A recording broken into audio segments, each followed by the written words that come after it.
नमस्ते। आशा करते हैं आप सभी स्वस्थ हैं और कुशल मंगल हैं। बात करेंगे आज कूल्हे का स्टिफनेस, कूल्हे का अकड़न जकड़न किन सरल तरीके से, आसान तरीके से कूल्हे के अकड़न जकड़न को दूर किया जा सकता है, स्टिफनेस को दूर किया जा सकता है।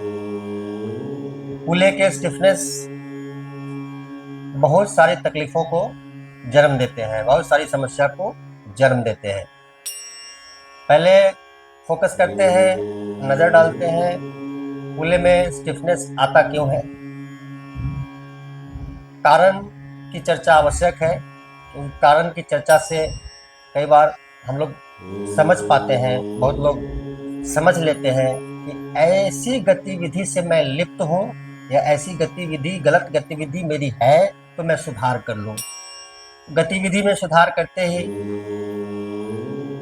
वैसे ही सुधार शुरू हो जाता है, बाकी बचा खुचा तकलीफ हमारे जैसे लोगों के माध्यम से आप दूर कर लेते हैं, दूर कर पाते हैं। तो बात करते हैं कूल्हे में स्टिफनेस होता क्यों है, आता क्यों है। सबसे बड़ा कारण है आर्थराइटिस। आर्थराइटिस की समस्या होगी, कूल्हे में स्टिफनेस, कूल्हे में अकड़न जकड़न आ जाता है। मांसपेशियों में कमजोरी है, मांसपेशियों में तनाव है तो भी स्टिफनेस आ जाता है। हड्डी की समस्या है, हड्डियां कमजोर है, किसी प्रकार का संक्रमण है तो भी कूल्हे में स्टिफनेस आ जाता है। कभी कोई चोट लगा, दर्द चला गया, लेकिन स्टिफनेस धीरे धीरे कूल्हे में आ जाता है।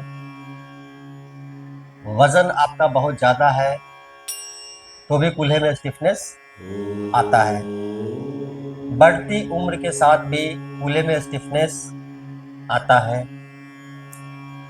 अगर आप किसी प्रकार का कोई शारीरिक गतिविधि नहीं करते हैं, कहने का अर्थ है कोई वर्कआउट नहीं करते हैं, कोई योगाभ्यास नहीं करते हैं, कोई व्यायाम नहीं करते हैं, तो भी कूल्हे में स्टिफनेस आ जाता है। कभी कभी न्यूरोलॉजिकल प्रॉब्लम्स जैसे कि पार्किंसन की प्रॉब्लम है या एवेस्कुलर सिरोसिस, एक कूल्हे का रोग है, बीमारी है, वो भी चोट लगने से ही बाद में आता है, बहुत बाद में आता है। आज चोट लगा, दर्द ठीक हो गया, शायद 10 साल बाद, 20 साल के बाद यह रोग पनप के निकलता है, जिसे कि एवेस्कुलर सिरोसिस कहते हैं, कूल्हे का रोग होता है। तो ये बहुत सारे कारण हैं कूल्हे में स्टिफनेस के, अकड़न जकड़न के। अब बात करते हैं, जब ये स्टिफनेस आता है तो किस किस प्रकार की विपदा लाता है, किस किस प्रकार की तकलीफ को लाता है। यह विशेष बताने की आवश्यकता नहीं, जिन्हें ऐसी तकलीफ है, जिन्हें स्टिफनेस है, वो इस तकलीफ को बहुत अच्छे से बखूबी समझते हैं।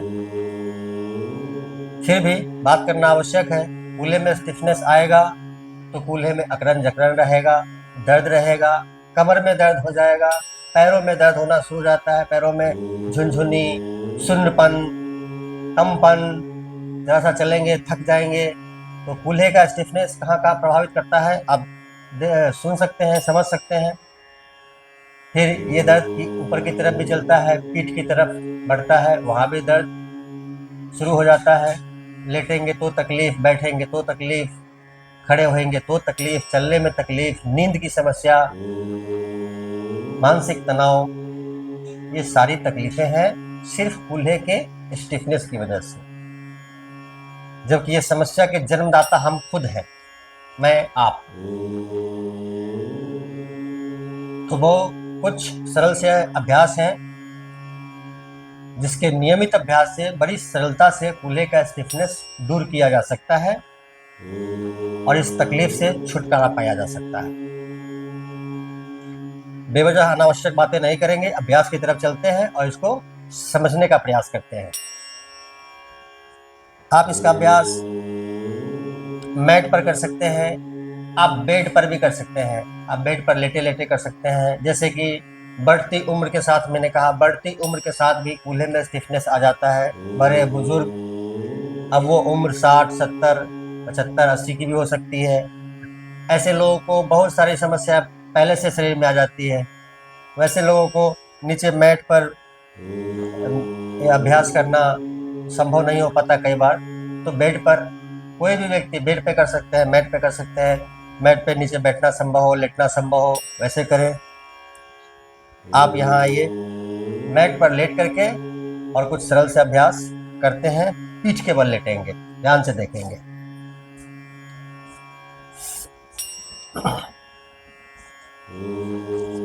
आराम से लेट गए, ध्यान से देखेंगे। दोनों पैर सीधे हैं। कूल्हे के स्टिफनेस को दूर करने के लिए, अकड़न जकड़न को दूर करने के लिए इससे सरल और बेहतर अभ्यास नहीं है। यह अभ्यास सभी के लिए है, और जिन्हें ऐसी कोई समस्या नहीं है कूल्हे में या कूल्हे की, यह अभ्यास उनके लिए भी है, क्योंकि यह समस्या उन्हें भी आ सकती है, आज नहीं तो 5 साल बाद, 10 साल बाद, कुछ समय बाद। तो यह अभ्यास करते रहने से सबके लिए अच्छा है। दोनों पैरों को मोड़ देते हैं, ध्यान से देखेंगे। दोनों पैरों को मोड़ लिया है, दोनों हाथों से ऐसे पकड़ लेते हैं, सांस छोड़ते हैं और घुटनों को लाते हैं छाती की तरफ। जोर से दबाएंगे, सारा ध्यान कूल्हे के हिस्से में। जोर से दबाएंगे, जब तक सांस लेने में दिक्कत ना हो जाए तब तक दबाएंगे और रिलैक्स। कई बार जिनका पेट बहुत बड़ा होता है उनके लिए दोनों हाथों से पकड़ना संभव नहीं होता, तो वो ऐसे पकड़ लेंगे। इस प्रकार से पकड़ के सांस छोड़ेंगे और घुटनों को लाएंगे ऊपर की तरफ, छाती की तरफ।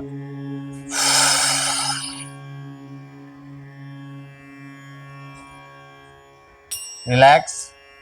तब तक दबा के रखेंगे जब तक कि सांस लेने में दिक्कत ना हो जाए। इस अभ्यास को कम से कम 15 बार करेंगे। मैंने 2 बार किया है, आप 15 बार करेंगे।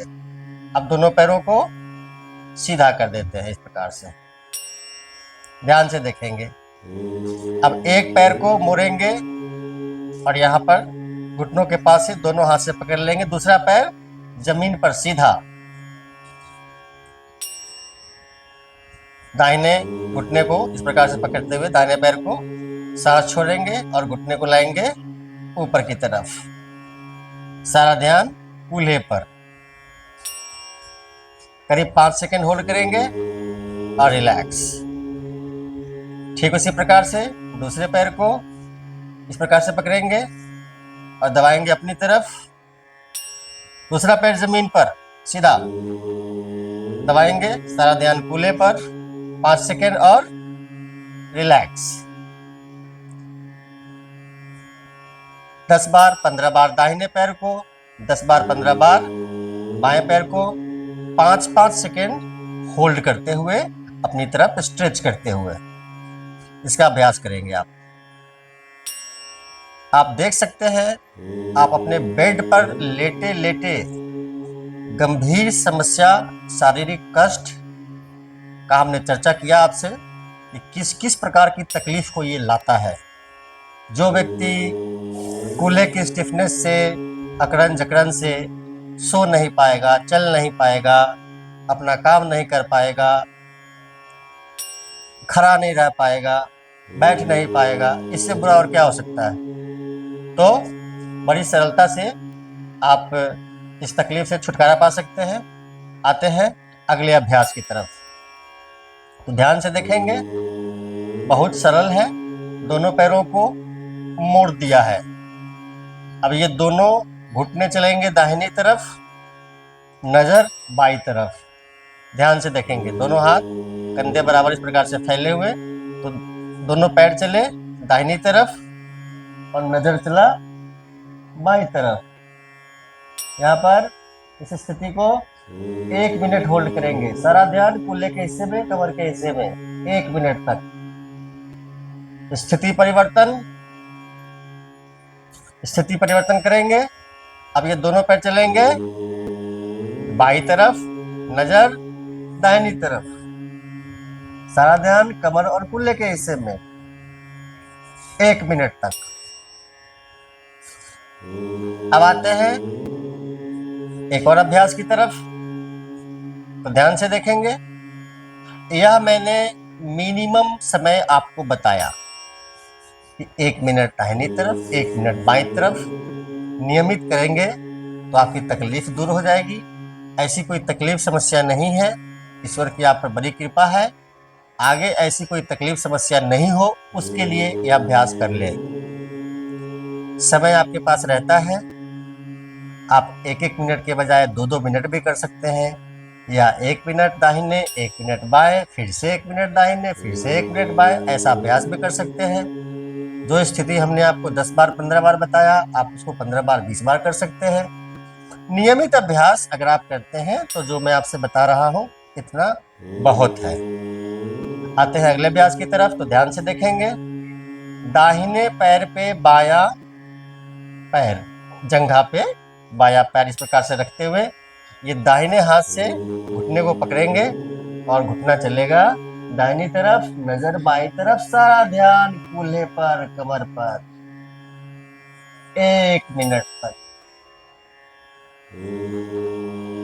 1 मिनट तक आपने इस प्रकार से होल्ड करना है, स्थिर रहना है। ठीक इसी प्रकार से दाहिना पैर, बायां जंघा और पैर चला बाईं तरफ, नजर दाहिनी तरफ 1 मिनट तक। रिलैक्स, विश्राम। और आ जाते हैं एक और अभ्यास, सरल सा अभ्यास। ये सभी अभ्यास के अन्य बहुत सारे फायदे भी हैं, क्योंकि हम बात कर रहे हैं कूल्हे की स्टिफनेस की, तो इसी की बात करते हैं। वैसे कमर का दर्द है, पीठ का दर्द है, गैस एसिडिटी कॉन्स्टिपेशन है, लीवर किडनी फंक्शन है, शुगर की प्रॉब्लम है, उस सब में भी ये बहुत लाभदायक अभ्यास है ये सब। एक और अभ्यास, तो ध्यान से देखेंगे। दोनों पैरों को मोड़ लिया है, दोनों हाथ का सहारा लेंगे जमीन पर और कमर को उठा देंगे ऊपर की तरफ, और उठाएंगे और उठाएंगे और उठाएंगे। 5 से 10 सेकेंड होल्ड करेंगे और रिलैक्स। 5 से 10 सेकेंड मैंने इसलिए कहा कि कम से कम 5 सेकेंड होल्ड करने का कोशिश करिए। 10 सेकेंड होल्ड कर पाते हैं तो 10 सेकेंड करिए।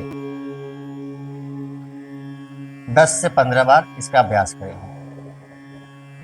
आ जाते हैं आराम से, करवट लेते हुए बैठ जाते हैं। ये कुछ सरल से अभ्यास है, नियमित अभ्यास करेंगे, कूल्हे का स्टिफनेस चला जाएगा, कूल्हे का स्टिफनेस चला जाएगा, कूल्हे का दर्द ठीक हो जाएगा, कमर का दर्द ठीक हो जाएगा। कई बार लोग समझ नहीं पाते हैं कि पैरों में दर्द, पैरों में झुनझुनी, पैरों में सुन्नपन, पैरों में कंपन क्यों हो रहा है। क्या यह पैर की कोई समस्या है? नहीं। कई बार ऐसा होता है, ऐसा भी होता है कि समस्या कूल्हे में है, प्रभावित पैर हो जाता है और हम पैर का इलाज शुरू करते हैं, जबकि समस्या कूल्हे में है। पैर का जड़ यहाँ है, पैर यहाँ से शुरू होता है, तो जड़ पे काम करेंगे, पैर की समस्या जाती रहती है। बहुत सीधी सी बातें हैं, बहुत सरल सी बातें हैं, थोड़ा सा समझ लेंगे तो शारीरिक कष्ट से छुटकारा मिल जाता है, जीवन आसान हो जाता है, सरल हो जाता है, सहज हो जाता है। सरल से अभ्यास है, दैनिक जीवन के अभ्यास में शामिल कर लीजिए, जीवन को सुखमय बनाइए, अभ्यास में ले लाभ उठाएं। वीडियो को लाइक करें, मुझे फॉलो कीजिए, यूट्यूब पर देखते हैं चैनल को सब्सक्राइब जरूर कर लीजिए। सबका मंगल हो।